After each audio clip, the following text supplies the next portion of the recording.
You Because deserve to be loved the way you want to be loved. absolutely.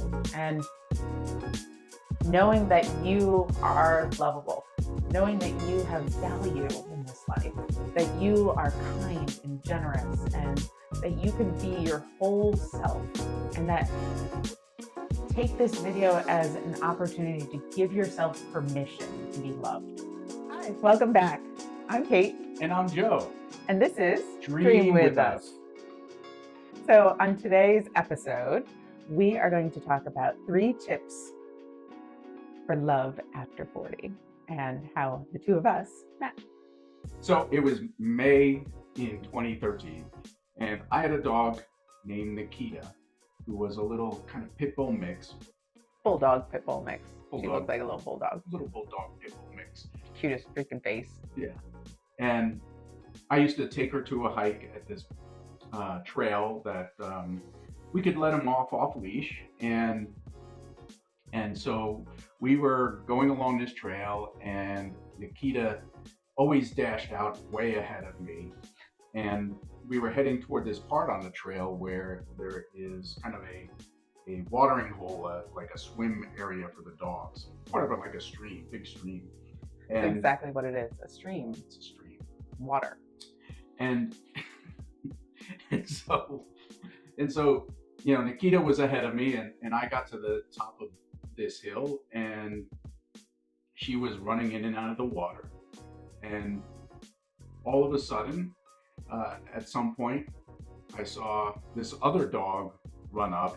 Big amber golden retriever, 75 pounds, lumbering towards him, probably. Yeah, and you could tell he was a good boy to begin with. And so he comes running down the hill, and Nikita and Bruin started playing together. And then I see this beautiful woman come up over the hill with her 2 boys. Yep. And so the dogs immediately became friends. The kids immediately loved the dogs. And we just enjoyed that like warm spring day. And as we're sitting and laughing at the dogs and avoiding them like rubbing up against us, soaking wet, me and Joe just start talking. And as we continue to talk, you know, nothing grand or like deep conversations happened, but there was a sense of like interest. I definitely was interested. She had these sunglasses on. She was kind of playing it cool, though she'll say I was just going about my day, but I was definitely interested when I saw her. And so she and I, like Kate just said, were talking a little bit, making small talk. Her boys were in the stream with the dogs and kind of playing and having a good time. Right. And, you know, we started walking, and I looked at him and I thought he was a cop. I thought he had that look about him. And I remember even thinking like, you know, I wonder what he does. And I asked him what he does for work, and he told me he was an English professor. And I immediately was like, oh, I thought you were a cop with the way you looked, because he had the same haircut. And he presented himself kind of stoic and strong and, you know, kind of confident in his, you know, demeanor. Yeah, you just had this air about you that always kind of seems like you can handle whatever gets thrown your way. Well, and so at some point we started to walk back to the cars, which was probably about a quarter or a half a mile back. Yep. And so we're still kind of doing small talk. The dogs are kind of running back and forth, doing what the weaving dogs in do. between us, hanging out. And Ezra and Jacob are just kind of walking along with us. Jacob's kind of holding back, trailing back a little bit. And at one point, I look over and I realize Ezra is holding Joe's hand. And I remember looking at Jacob and Jacob making eye contact with me, like shocked. And so it was interesting for me and Jacob to see him immediately connect to Joe. And I kind of got this sense that Jacob was like, thought that me and Joe were already dating. And so like Ezra knew something that he didn't know. No, but it was like, it felt totally natural and, comfortable that this sweet little kid just reached out to hold my hand on the trail. And, we got back to the parking lot and, um, we got our dogs in the car and The kids in the car. the kids we had our own cars, obviously. Right. And Kate realized that she forgot her dog Bruin's leash somewhere on the trail. Yeah, total mom brain ADHD. And I remember going, oh, well, see you later. I got to go and get it. And he tried to offer to let me, like he was going to go back and find it. I was like, don't worry about it. I'm pretty fast. And I was running a lot at that time. So I thought, I could run a quarter mile and get back. No time. The kids would be fine in the car. And as I was walking back from the trail, I thought to myself, if he's still there, I'm going to give him my number. And I was thinking, as I was waiting for her to come back, that I was going to ask her for her number and see if she wanted to go out on a date. Yeah. And so she did get back, and I did ask. No, I handed it. You did not ask. You have the appearance of bold and confident, but you did not. I walked up, I had my hand on my business card, and I say, hey, if you want to chat sometime, Go get coffee. Go get coffee. Texted her, I hope you're having a great Mother's Day. And I was at Starbucks doing some work, and she texted me back something along the lines of, well, it's about time you texted me, which made me literally laugh out loud. Like I almost spit my coffee out. The way she had responded and the tone, it was perfect. Instantaneously, too. Like as soon as you texted me, I responded back. And so, first of all, anyone who could make me laugh out loud in one text in that way, I was like, all right, I'm in love. Tip number one is to kind of look inward. Start with I instead of someone else. Does your type align with your values? Yeah. And when I first met him, I was open to the idea of what he was. And it was the complete opposite of what I was used to dating. When I had first gotten with my ex, I was 20 years old. So I was still a kid. I had never dated in my 30s. I had never met anybody like him. And I think assessing, your attraction and what your type is really kind of looking inward. Mm-hmm. and saying, not just what do I want in a person, but who do I want to be in a relationship? Right. So it's kind of not putting the responsibility on someone else, but starting with yourself in order to kind of find that person you want to be with. Right. Tip number 2. Create your ideal partner list. Yeah, and so I had a list, kind of a mental list that, coming off a relationship for a year or so before I met Kate, I looked inward and I said, what some of the things that were important to me in my own life. It took me a long time to get there, but once I started to recognize, I want these qualities in someone, and if I don't see them after a few dates, they're probably not right for me. It doesn't mean they're bad people or they're not right for someone else. Mm-hmm. But once I was more clear with who I was looking for, because I was clear with who I was. Right. Didn't you get a piece of advice? I did. It was Valentine's Day, and I was pretty upset. And I had dated this guy who I was chasing after. He was like, couldn't even say he liked me. It was just like ditto, but just emotionally unavailable. And I was attracted to that. I was chasing after it. And I talked to one of my clients who is also a wedding planner, a very successful wedding planner. And she had this amazing life with this beautiful husband and family.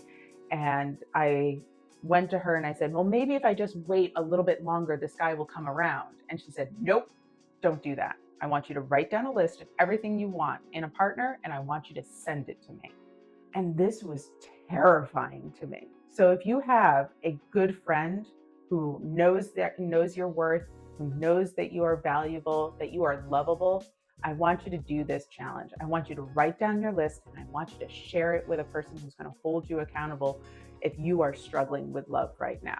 And if you are continuing to find the same person over and over again that keeps breaking your heart. And so when you create your list and you meet someone who kind of looks like they're fitting the criteria that you have, the next step is to communicate. Tip 3, date night. Ask the real questions. So the real questions are things like future driven, like where do you see yourself, in 5 years? Are you still doing the same kind of work? Are you satisfied with your work? Yeah. How do you get along with your family? Do you have friends? Right. What do you like hobbies? What do you like to do with your friends when you guys hang out or do things? And these questions don't have to be in a laundry list interrogation type style of asking questions. But what you're trying to do throughout your first date or two is get a sense if this person has similar values that are on your list. Absolutely. So our first date was at Baloo in Guildford, and we had been chatting with each other for a couple of, like, at least a week or more, back and forth, since I'd given my number to him. And so I wanted to pick her up for the date, and she wouldn't let me pick her up. I still had trust issues. Yeah. It didn't make any sense to me. This is the first date. I'm not going to get in a car with a strange man. I can't blame her. But when we But he respected that. And it didn't become a major issue. So that was already a green flag for me, that I was able to assert my needs and he respected it. Mm-hmm. And so when we got to our date and we met each other, it was kind of getting to know each other in person, because we had talked on the phone a couple of times. We had texted back and forth. We knew that we had a good sense of humor. Mm-hmm. And, so one of the big things that I was nervous about in starting a relationship that I thought was actually going somewhere was that I wanted to go back to school and finish my degree. And so when I told him that, this summer, at the end of the summer, I was going to go back to school and finish my degree, his response was, go for it. That was one of the things on my list, is someone that wants to continue to grow and learn throughout life. And, that ideal, that goal of hers, Kate's, to go back to school was kind of one of those check marks on a green flag, if you will. Right. And knowing that she had twin boys, we met all together. There were no surprises after we met. I knew she had a dog, and I knew she had twin boys who were at that time just over 10. And, hearing her talk about some of the things that she felt were important in raising children really resonated with me. And again, these little conversations in the first few dates really started to solidify, okay, this might be someone that, I want to continue dating 2, 3, 4 months from now. Right. And so kind of reinforcing those things on my list happened early on. And, that's why tip number 3, and going out on those dates and asking the real questions, is so important in the beginning, because it gives you real information about this person. Because on the surface, they may have all the qualities on your ideal list. And maybe what actually ends up happening is that you created this list and you realize you have to expand the list or go a little deeper. So dating is so important, and finding the right person, falling in love again, and trusting that love is possible in your 30s and 40s, 50s Absolutely. and 60s. Absolutely. You can find love at any age. And again, your values and your the things that you're looking for in a relationship may change over time. And that's okay too. You may need to revisit your list throughout your life. Um, but having a clear idea of what it is you want from a relationship through having kind of written down or even doing it on a vision board, if that helps you, can really go a long way in smoothing out the dating process. And so if you've watched our other videos about our vision boards, he had on his vision board this yes and no on there. And what I believe a vision board does, or a list does, it gives you permission to say yes to what you want. And I heard somewhere that someone else cannot break your heart, because only you can break your heart by not following your true self. right. And so yes, people can be bad to us, they can manipulate us and all of those things, but if you have a core sense, whether it's through a list or your inner kind of list, then you can stop those moments. You can kind of break free from those people who may be Not loving you in the way that you want to be not loved. loving you in the way that you want to be loved. Because you deserve to be loved the way you want to be loved. absolutely. And knowing that you are lovable, knowing that you have value in this life, that you are kind and generous, and that you can be your whole self, and that take this video as an opportunity to give yourself permission to be loved. That's right. And that's even true for you guys out there, because sometimes we think, oh, we don't want to show our vulnerability or be sensitive, or that we deserve to have that whole self perspective in a relationship. But you do. And it's okay to let yourself be vulnerable, to be open to what your partner and someone else has to say in the relationship. But in order to get there, you have to have that trust. And that trust is built by being clear about what you want in your life, who you want in your life, and what you expect from the people in a relationship with. So we hope you will take these 3 tips and begin to put together a list to help you find your next love and the love of your life. Until next time, dream with us. Spock, we have to give them these tips. They have to have them now in order to move forward as a civilization. Spock. Accept the love that you receive in your life.